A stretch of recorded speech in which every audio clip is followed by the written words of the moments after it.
I was so surprised when I saw him. He had changed so much since the last time.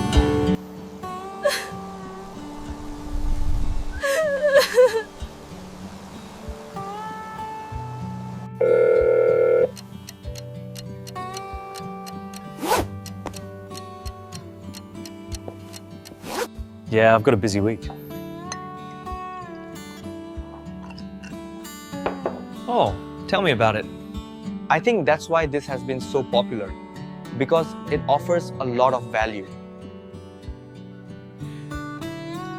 So what's up, So I was just playing this game and it's actually pretty cool. The best part about this is the versatility and all the different attachments that you can put on it.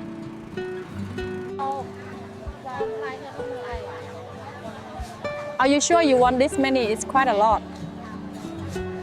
It also has a good taste that is suitable for all ages. I think with its good taste and abundant nutrients, it will be favored by many people. This one is good and it's so fresh.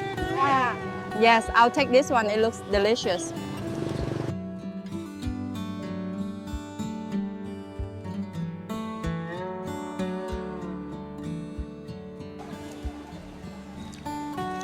This fruit is so sweet. No. Yes, it's perfectly ripe. They started here as refugees, but now are helping build up the community by starting small businesses and restaurants. The morning sun rose behind the gray veil of clouds, casting a dim light over the quiet industrial town. The sound of rainwater dripping from the eaves of the old factory echoed faintly, reminding everyone that the storm from the night before had left scars that would take days, perhaps weeks, to repair. Inside his office, CEO Hung leaned back in his chair, staring at the screen of his phone. His sharp eyes, usually steady and decisive, now carried a weight of worry. The phone call he had just received replayed in his head like an old record. 5 billion. The voice of Hong, his business acquaintance, had insisted over the phone. For both the land and the factory, it's a fair price. The market is down, Hung. Take the offer before it vanishes. Hung pressed his lips together, his mind racing. 5 billion. For the land and the factory he had poured years of blood, sweat, and sleepless nights into. It was far too low. He tapped his pen against the table, each click echoing like a ticking clock. Finally, he spoke, his voice calm but firm. 5 billion is not acceptable. If they want the factory, I might consider selling. But the land? No. That land is worth far more. 6, maybe 7 billion at the very least. Or else, I'll lease the land and sell only the equipment. There was silence on the other end, followed by a sigh. You're stubborn as always, Hung. Hung smirked faintly, though his chest felt heavy. I'm not stubborn, Hong. I'm protecting what's mine. This is not just about numbers on paper. It's about the years, the legacy, the men who worked here through sun and storm. When the call ended, Hung looked out the window at the sprawling factory yard below. The roofs of the warehouses still glistened with rainwater. Workers moved slowly, clearing debris, repairing broken sections. The storm had not been merciful. A knock at the door pulled him from his thoughts. Tuan, the young manager of the factory, stepped in with his usual respectful bow. He was a diligent man in his early 30s, always careful, always hardworking. His clothes bore signs of labor, mud stains on the trousers, dust on his shirt. Sir, Tuan said, the damage is worse than we thought. The machines in the second warehouse are beyond repair. Transport routes are blocked in 2 areas. It'll take weeks to resume full operation. Hung sighed, massaging his temples. And the workers? They're shaken, but still willing to work. They trust you, sir. They want to know what the next step will be. Hung stood up and walked around the desk, placing a hand on Tuan's shoulder. Tell them this. A storm may break roofs, may flood machines, but it cannot break our will. We will close 1 factory if we must, but we will open 5 more in the next 3 months. Do you understand? 5. Bigger, stronger, better. Tuan's eyes widened. 5 new factories. Sir, that will require enormous capital. Hung nodded. And we will find it. Where there is risk, there is growth.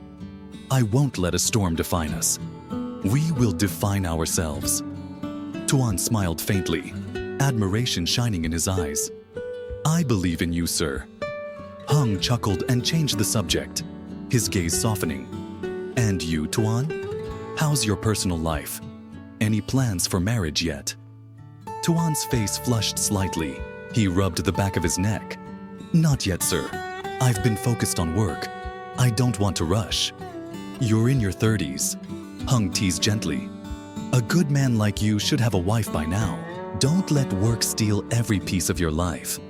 Go visit your mother, your brother. Family will remind you what you're fighting for. Tuan bowed, embarrassed but grateful. I will, sir. Thank you. After Tuan left, silence returned to the office. Hung stood by the window, hands clasped behind his back.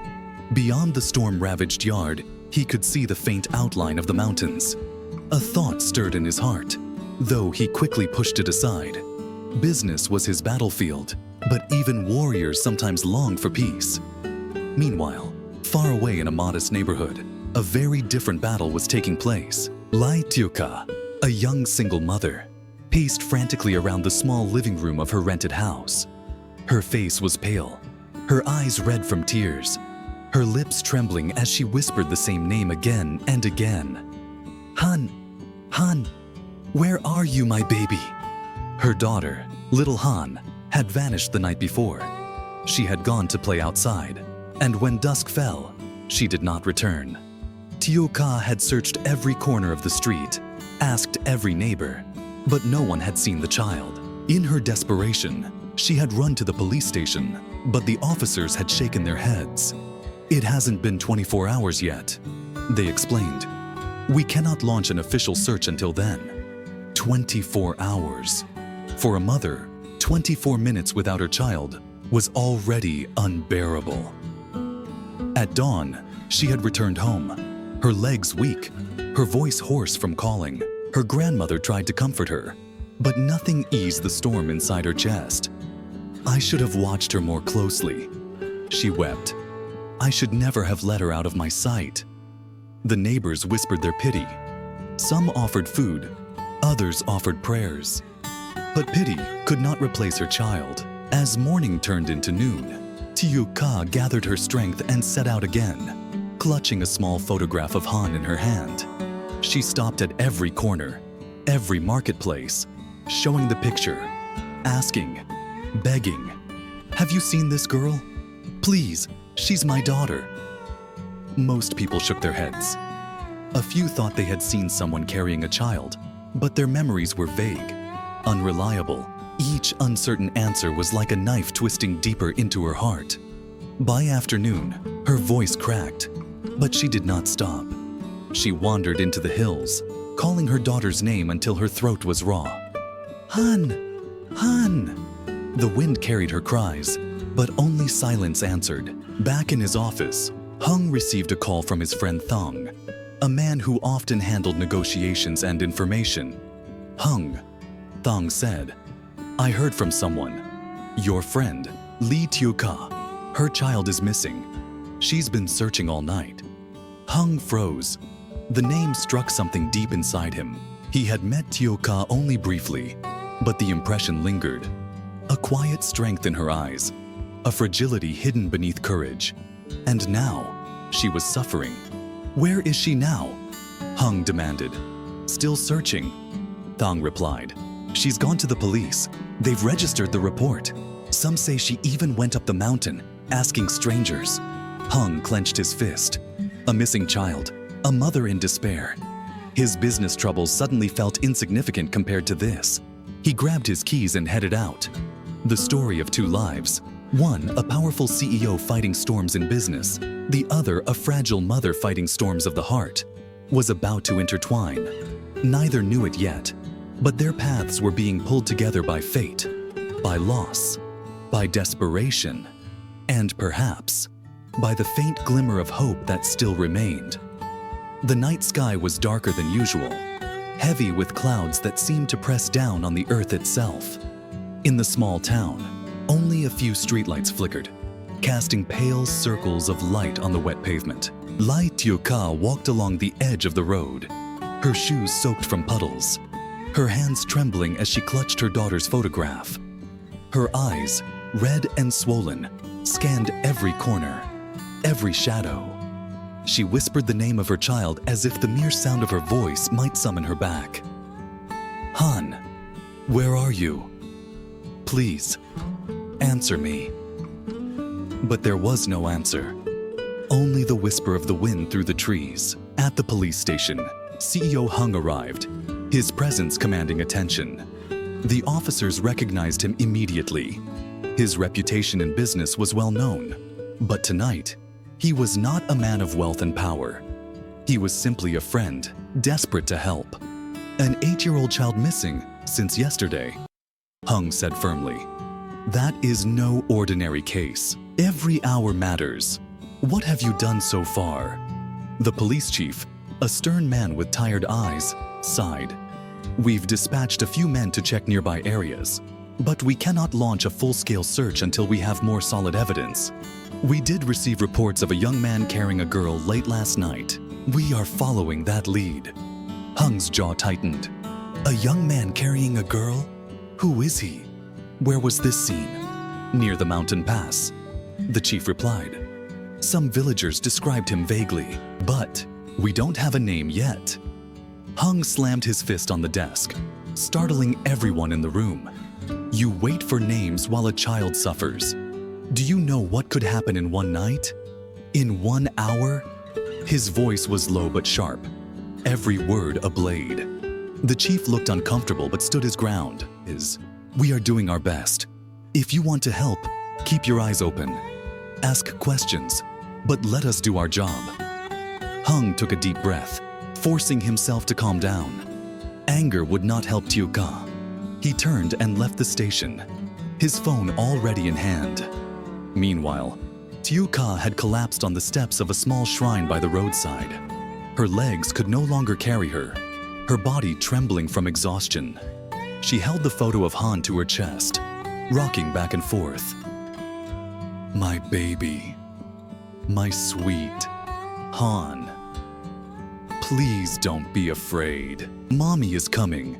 Mommy will find you. Tears streamed down her face, blurring her vision.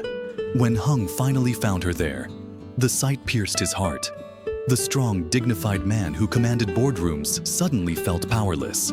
He rushed to her side, kneeling down. Tieu Ca, he whispered, his voice breaking. I'm here. You're not alone. She looked up, her eyes swollen, her face pale. She's gone, Hung. My baby is gone. I can't find her. No one can help me. What am I supposed to do? Hung gently wiped her tears with his handkerchief. Listen to me. The police have found a lead. Someone saw a man carrying a child near the mountain pass. That could be Han. We'll find her. I promise you. But promises felt empty to Tieu Ca, who had spent sleepless hours wandering, calling into the void. What if it's too late? What if she's hungry, cold, crying for me? Her voice cracked, and she buried her face in her hands. Hung placed his hand on her shoulder. It won't be too late. Not if we keep moving. Come with me. We'll go to the pass. We'll search together. Reluctantly, she nodded. Her body was weak, but her spirit, fueled by a mother's love, pushed her forward. The drive to the mountain pass was long and winding. Rain began to fall again, the droplets tapping against the windshield like impatient fingers. Tieu Ca stared out the window, every raindrop reflecting her fear, her desperation. Hung drove with steady hands, his eyes sharp, scanning the road as if expecting Han to appear at any moment. At the pass, they stopped and questioned locals. An old woman sitting by a fire nodded when she saw Han's picture. Yes, she said slowly, her voice rough from age. I saw a girl like this last night. A man carried her. She wasn't crying, but she looked frightened. They went that way, toward the abandoned cabins. Tieu Ca's heart leapt and then sank at the same time. A clue, at last. But the thought of her daughter being carried away by a stranger filled her with dread. She grabbed Hung's arm, her voice trembling. "Hung, what if something terrible happens?" He squeezed her hand firmly. "Then we will stop it. We are close now. Do not lose hope." They pressed on, climbing higher, their flashlights cutting through the darkness. The abandoned cabin stood silent among the trees. Their wooden walls cracked and weathered. Every creak of the boards underfoot echoed like a scream in the night. "Han!" Tieu Ca called, her voice desperate. "Baby, can you hear me? It's Mommy." There was no answer, only the rustling of leaves. Suddenly, Hung's phone buzzed. It was the police chief. "We've identified a suspect," the voice said. "His name is Jiang Seokan. Do you know him?" Hung glanced at Tieu Ca, who froze at the sound of the name. Her lips parted, her face drained of color. "Khan," she whispered. "That's my ex-husband." Hung's blood ran cold. What connection does he have to this? The chief's voice was grave. "He has debts, Hung. Large debts. We believe he may have taken the child for leverage. Or worse. We are preparing a raid. Stay where you are until we arrive." Hung ended the call and looked at Tieu Ca. Her body was shaking, her hands covering her mouth as tears spilled over. "No," she sobbed. "He wouldn't. He couldn't. But he hated me. He always said I ruined his life. Maybe he..." Hung held her tightly. "Don't blame yourself. If it's him, then he will pay. But right now, our focus is Han. We will find her before anything happens." The night deepened, the air thick with tension. They stood on the edge of discovery and danger, hearts pounding with fear and hope. Tieu Ca's life, once defined by quiet struggle, had now been thrown into chaos. And Hung, who had always measured life in numbers and contracts, now found himself measuring it in heartbeats and tears. Somewhere in the darkness, a little girl waited. Somewhere, the line between despair and salvation grew thin. And as the wind howled through the trees, fate was pulling everyone closer to the moment of truth. The storm raged through the night, rain lashing against the mountains as if the heavens themselves were furious at the cruelty of men. In the shadows of the forest, the old abandoned cabins stood like broken guardians, silent and menacing. Hung and Ly Tieu Ca stood side by side, their flashlights flickering against the damp wood, their breaths misting in the freezing air. Each step forward seemed heavier than the last, but neither of them could turn back. For somewhere in the darkness, little Han was waiting, frightened, alone, and desperate for her mother's arms. Hung adjusted his jacket, his eyes sharp as steel. He could hear Tieu Ca's uneven breathing, see the way her hands trembled as she clutched her daughter's photograph. He knew her body was weak, her spirit on the edge of collapse, yet her determination burned fiercer than his own. "Stay close to me," he whispered, his voice steady, though his heart thundered inside his chest. The wind carried faint sounds through the trees. At first, it was nothing more than the rustle of branches, the drip of water. But then, clear as day, there came a muffled cry, a child's voice. "Mommy! Mommy!" Tieu Ca froze. Her eyes widened, her body shook, and her lips formed the name she had been whispering endlessly for days. "Han!" She broke into a run, her feet pounding against the wet earth, her flashlight swinging wildly. Hung cursed under his breath and sprinted after her, his instinct screaming that danger lay ahead. The cry grew louder, guiding them toward one of the cabins. Its wooden door hung loose, creaking in the storm. Hung grabbed Tieu Ca's arm before she could rush inside. He pressed a finger to his lips, signaling her to stay quiet. He listened carefully, hearing not only the child's whimper, but also the deep, angry murmur of a man's voice. "Stop crying, or I'll throw you outside. Your mother will come soon, and then she'll see what happens when people cross me."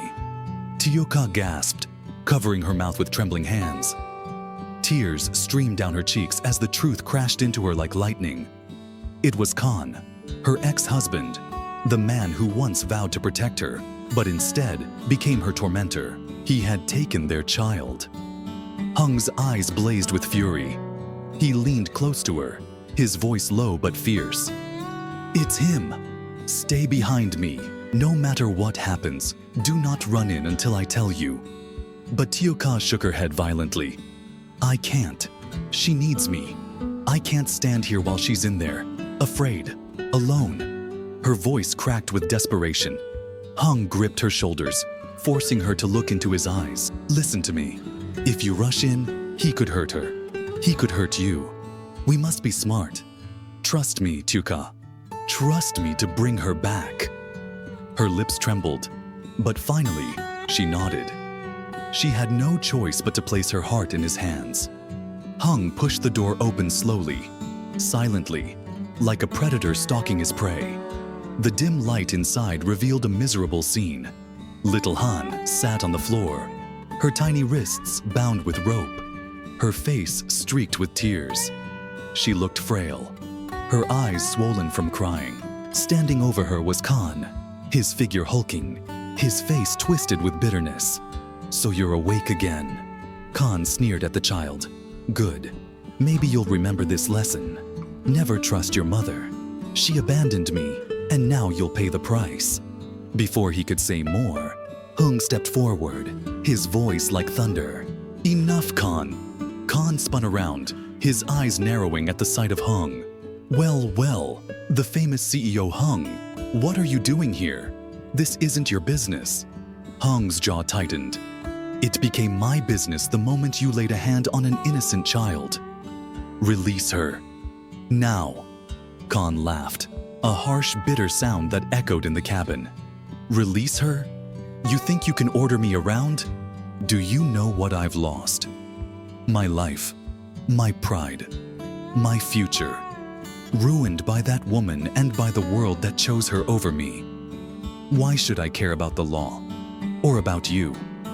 Behind Hung, Tieu Ca burst into sobs, unable to hold back. "Con, please. She's just a child. She has nothing to do with our past. Let her go. I beg you." Her voice shook the air, raw with pain. For a brief moment, Con's face flickered with conflict, but it hardened again. "You beg? You, the woman who destroyed me. Do you think your tears can change anything now? No. You'll suffer as I have suffered."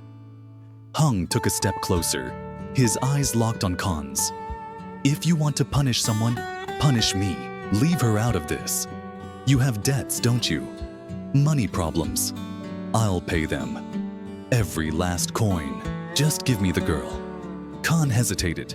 His grip on Han's arm loosened slightly as he considered. The greed in his eyes flickered like fire. But then he shook his head violently. "No, this isn't about money anymore. This is about power. About making her feel what I felt. Helpless. Abandoned. Destroyed." At that, Tieu Ca could no longer stay back. She rushed forward, falling to her knees in front of Con. "Then punish me. Do whatever you want to me. But let her live. She's innocent, Con. She's your blood. She's our child." Her words sliced through the storm, filling the cabin with unbearable silence. Han whimpered softly, reaching her bound hands toward her mother. "Mommy!" Con's eyes widened as if struck. For the first time, doubt clouded his expression. His hands shook. But before he could decide, Hung seized the moment. With lightning speed, he lunged, grabbing Con's arm and twisting it behind his back. The two men crashed to the floor, grappling fiercely. The cabin shook with the violence of their struggle. "Run! Tieu Ca! Get Han!"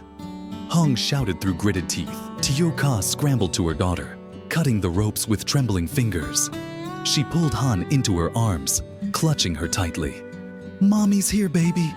I've got you. You're safe now." Han sobbed into her mother's chest, her small body trembling.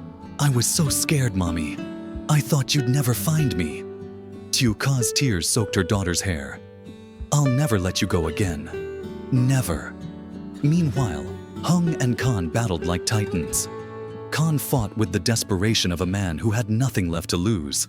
But Hung's strength was fueled by rage and righteousness. Blow after blow, they clashed. Until finally Hung overpowered him, pinning him to the ground. The sound of sirens pierced the storm outside. Red and blue lights flashed through the cracks in the cabin walls. The police burst in, weapons raised. Freeze! Drop your weapon! Con thrashed, but it was useless. Hung shoved him down, and the officers quickly handcuffed him. The nightmare was over. As Con was dragged away, his eyes locked on Tieu Ca one last time. You think you've won. You'll regret this. You'll regret everything. But his words carried no power now. He was nothing but a broken man consumed by his own hatred. Tieu Ca held Han tightly, refusing to let go. Hung approached, his face bruised, his knuckles bleeding, but his eyes filled with relief. He placed a hand on Han's head gently. You're safe now, little one. Your mother fought the world for you. Tieu Ca looked up at him, her tears endless. No, Hung, you saved us. Without you, I would have lost her forever. Hung shook his head. No, Tieu Ca, it was your love that saved her. A mother's love is stronger than any darkness. The storm began to fade, the first rays of dawn breaking through the clouds. Together, they walked out of the cabin, mother and daughter reunited, a man standing beside them who had risked everything to protect them. And though the road ahead would not be easy, filled with healing, with rebuilding, with the scars of the past, they knew one truth above all. As long as they stood together, no storm, no darkness, no enemy could ever tear them apart again. The world had tried to break them, but love had made them unbreakable.